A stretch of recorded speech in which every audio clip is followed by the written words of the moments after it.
Ça sent l'omelette, les gars, ça sent l'omelette, Bébert. Oui, on parlera de ton anniversaire des 10 ans bientôt. Oui, non, on prend pas le temps aujourd'hui pour Bébert, les gars, bref. Non, plus sérieusement, les gars, ça sent l'omelette. Ça sent pas bon. Bellingham blessé à l'entraînement, les gars. Tiens, ça me rappelle quelque chose, ça. Le 19 août, qu'est-ce que j'avais évoqué? Enfin, qu'est-ce que le Sharingan avait évoqué? Bellingham, là, il fait trop d'efforts. Il va se blesser, hein. Si ça continue à jouer comme ça, il va se blesser, hein. C'est sur-effort et ça va le rendre moins lucide aussi. Ça va le rendre moins lucide, hein. Là, c'est le début de saison. Hein. Ok, on est d'accord. Les amis, il y a un gros problème, là. Déjà, avant de commencer à parler sur la saison, sur ce qui se passera, sur mes théories, prenez bien en compte une chose. Hein. T'as perdu, en début de saison l'année dernière, Alaba, Militao, Courtois, Güler, Vinicius. Cette année, t'as perdu le petit Juan, t'as perdu Camavinga pour 1 mois et demi, tu viens de perdre Bellingham pour 1 mois, et peut-être que ce n'est que le début. Je dis ça, je dis rien. Peut-être qu'après Bellingham, très rapidement, on va avoir un nouveau nom qui va sortir parmi les blessés. Déjà, moi, qu'est-ce que je me dis? Je suis inquiet. Mais ça, je l'ai déjà dit dans la dernière vidéo, donc je vais dire un autre truc. Je dis pas que ce Real Madrid ne sera pas compétent, mais à partir de quand? Et j'ai peur que le championnat, et ça ne dépendra pas que de toi, j'ai peur que là, on sait que c'est un chantier. J'ai eu des retours, j'ai eu beaucoup de choses. C'est assez normal que ce soit un chantier. Tu passes d'un milieu à 4 avec un taulier qui est dans le club depuis perpète comme Toni Kroos, une légende du club, qui s'en va. Tu te retrouves d'un milieu à 4 à un milieu à 3. Tu ramènes un des top players mondiaux, Mbappé, qui n'est pas forcément dans sa meilleure phase de sa carrière, mais que tu vas devoir instaurer.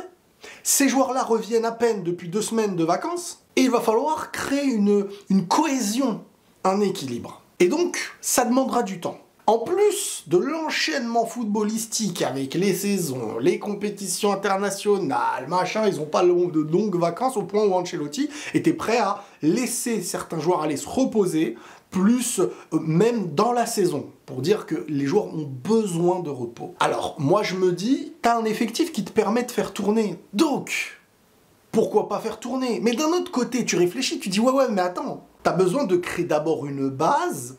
Et quand tu as la base, ensuite, tu fais intervenir la rotation. Donc, il faut aussi comprendre certaines choses d'Ancelotti.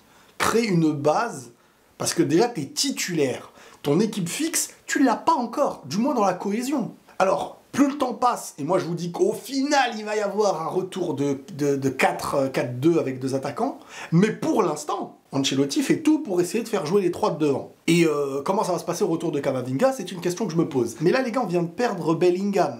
Bellingham, je sais pas si vous vous rendez compte qu'il faisait un travail de 2 individus au milieu de terrain. Parce que là, si on met un Brahim dans un poste à 3 milieux, vous n'êtes plus 3 milieux, vous êtes 2. Si on met Güler ou Brahim au milieu, là, vous serez 2 milieux. Donc, Ancelotti, j'en suis convaincu, il mettra, et vous verrez, s'il garde les 3 de devant, il sera obligé de mettre Modric. Modric ou Ceballos, machin. Des profils qui sont des milieux, capables d'être bas, capables d'être plus haut, mais à qui on ne demande pas d'être trop haut. C'est la capacité à Bellingham de pouvoir être haut, bas, et de combler plusieurs choses en même temps qui fait qu'il peut aussi jouer haut. Mais quand tu fais jouer un Güler, un Brahim, c'est presque des offensifs, hein. C'est pas des milieux défensifs ni centraux. Donc ça va être un problème, ils ne seront pas titulaires. Mais ça leur donnera beaucoup plus de temps de jeu, et ça c'est le point positif. Arda Güler doit exploiter les moments comme ça pour exploser. Maintenant les gars, moi j'ai quand même peur, s'il y a une régularité du Barça, de l'Atlético, Girona, on verra, il y aura qui en concurrence. Enfin en concurrence, parce que toi tu seras déjà concurrent. J'espère, hein. Mais je pense que ce Real Madrid-là nous montrera son potentiel de la saison arrivé novembre, décembre. Peut-être janvier même dans le plus. Mais à ce moment-là, tu peux déjà avoir perdu ton championnat si tu n'es pas régulier. Et que tu as déjà 6, 7, 8 points de retard. Alors je le souhaite pas, mais ça peut aller vite. Et peut-être que ça va pas avoir lieu, et je l'espère. Mais c'est quelque chose qui peut avoir lieu, parce que les joueurs ne sont pas à leur plein potentiel, j'ai des témoignages. L'effectif n'est pas encore en cohésion parfaite parce que c'est un nouveau collectif qui a besoin de se réadapter à un milieu à 3 s'ils vont rester à 3 et à un joueur comme Kylian Mbappé pour jouer avec les autres éléments. Donc tu as besoin de temps, les joueurs reviennent de vacances il n'y a pas longtemps, ils ont enchaîné énormément de matchs et le foot va reprendre de manière assez régulière. Donc, soit c'est parfait et tout va coller et la mécanique va fonctionner, et ça, c'est la chance d'être à Madrid parce que Ancelotti arrive à faire des miracles que presque personne n'arrive à faire quand un club te demande autant de mécanique. Et s'il y a bien, et ça c'est ce que j'ai dit l'année dernière en début de saison, quand je suis très souvent négatif, parfois je vous l'admets, mais je vous partage mes sentiments avec mes arguments. D'où vient ce questionnement, cet esprit un peu négatif, mais qui ne serait pas négatif l'année dernière quand tu perds Courtois, là-bas, Militao, il y avait Mendy qui était absente, et tu perdais Vinicius. Il fallait des miracles sur le terrain à certains moments. Mais tu es le Real Madrid. Et le Real Madrid n'est jamais aussi bon, enfin du moins, n'est jamais aussi dans la réussite que quand ils sont moins attendus. Le problème, c'est que cette année, on les attend de fou. Moi, le premier. Mais là, en fait, t'es en train de te dire, attends, il y a trop de choses qui commencent à aller mal. Des blessures enchaînées, et peut-être pas les dernières, et machin. Moi, j'ai peur que cette année, je vous le dis, ce Real Madrid soit une équipe de coupe. Une équipe qui va être très difficile à éliminer, vraiment très difficile à éliminer. Mais par contre, en championnat, là où ça va te demander de la régularité, dans les pièges, dans les trucs comme ça, que ça soit peut-être un peu plus difficile là où les autres équipes sont pas attendues. Franchement, le Barça, les gens ne les attendent pas. Les propres supporters du Barça sont hyper durs avec eux. Et les saisons comme ça, elles sont très souvent pièges, tu vois. Ils arrivent à gagner tous leurs matchs, 1-0, 1-1, 2-1, truc. Mais ils vont chercher leur gagne et apporter une régularité parce qu'ils sont tellement attentifs, ils sont pas loin de la mort. Et quand t'es pas loin de la mort, c'est quand on te croit mort que t'es le plus en vie. Parce que tu cherches tellement à survivre que là où on croit que t'es le meilleur, tu te dis je suis le meilleur, mais pour être meilleur, il faut se battre.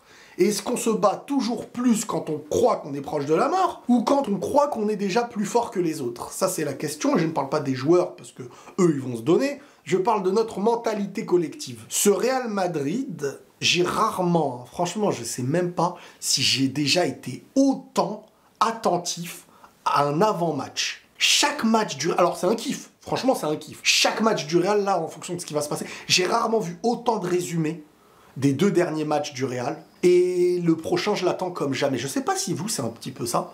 Je sais pas si c'est l'effectif maintenant qui nous fait kiffer, ou si on a des questions, on a envie d'être nourri par cet effectif qui peut nous nourrir et nous apporter de la joie. Mais vraiment, j'ai une part d'inquiétude. Et je pense que ce Real Madrid, comme je dis, va résoudre ces problèmes. T'as Ancelotti, t'as des joueurs monstrueux et tout. Les problèmes vont se résoudre. Mais le problème, c'est que la Liga, c'est un marathon, comme disait Bellingham. Mais un marathon, c'est long.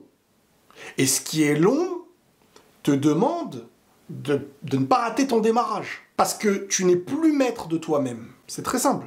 Si les autres sont réguliers et que toi tu perds en régularité, tu es plus en danger. Maintenant, oui, il va y avoir des faux pas d'en face. Mais il ne faut pas que toi t'aies des autres faux pas. Parce que t'additionner aux faux pas, c'est redonner de la mentalité, du courage à l'adversaire. Et plus tu montres à l'adversaire qu'il y a possibilité de te distancer, plus toi t'es dans les ressources. C'est comme un combat de boxe. Je reviens tout souvent dans ça, mais tu peux toujours trouver des comparaisons. Dans un combat de boxe, les copains, t'es épuisé. Mais tu vois, ton adversaire, il est pas loin d'être KO.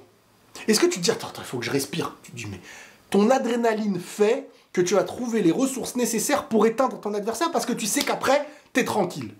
Donc si le Real Madrid, là, se met dans une situation en montrant à l'adversaire qu'un autre faux pas, imaginez un autre faux pas là, un autre match nul, et que par exemple le Barça gagne, c'est déjà 4 points de retard. Donc une défaite, ils ont le droit d'une défaite, peut-être contre toi, peut-être contre un gros. Donc oui, c'est un marathon, et ce que je vous dis là, c'est basé sur le présent. J'ai plein de frérots qui viennent des fois discuter avec moi, qui disent non mais vous pouvez pas et vous n'avez pas le droit de venir me dire tu ne faut pas t'inquiéter. Sinon, pour moi, vous n'êtes pas supporter de Madrid. Je veux dire, Madrid ne peut pas se contenter de ça en se disant ouais, on verra. Non, nous c'est factuel. Là, il y a des choses qui clochent. On en parle. On fait pas semblant. Mais on les encourage à fond. Moi, je suis avec eux à 1000%. Et je vais être heureux dans chaque victoire. Mais j'ai des inquiétudes. Parce qu'il y a des choses à reconstruire. Et tu perds Bellingham. Tu perds Bellingham, un pilier du milieu de terrain. Parce que là, il te reste Valverde et Tchouaméni. Tu n'as plus Kroos. Et là, tu ne vas plus avoir Bellingham. T'es obligé de faire jouer Modric. Je sais pas à quel moment, à quel profil, de quelle façon. Je sais pas ce que ça va donner. Je sais pas si les offensifs feront la diff et donc ça va suffire et ensuite la maîtrise devra exister. On va voir comment les choses vont se passer. La Ligue des Champions, t'as le temps de te confectionner. C'est ça qui est bien, c'est que les gros matchs arriveront février. Et c'est là où tu n'as plus le droit à l'erreur, mais t'as déjà un équilibre. En février, le Real, ils vont avoir un équilibre. Mais jusqu'à décembre, tu peux perdre ton championnat. Le Real l'a déjà perdu beaucoup de fois à ce moment-là. Et c'est là où je me pose des questions. Et j'espère qu'il va pas y avoir d'autres blessés. Voilà les amis. Prenez tous soin de vous et la paix sur vous.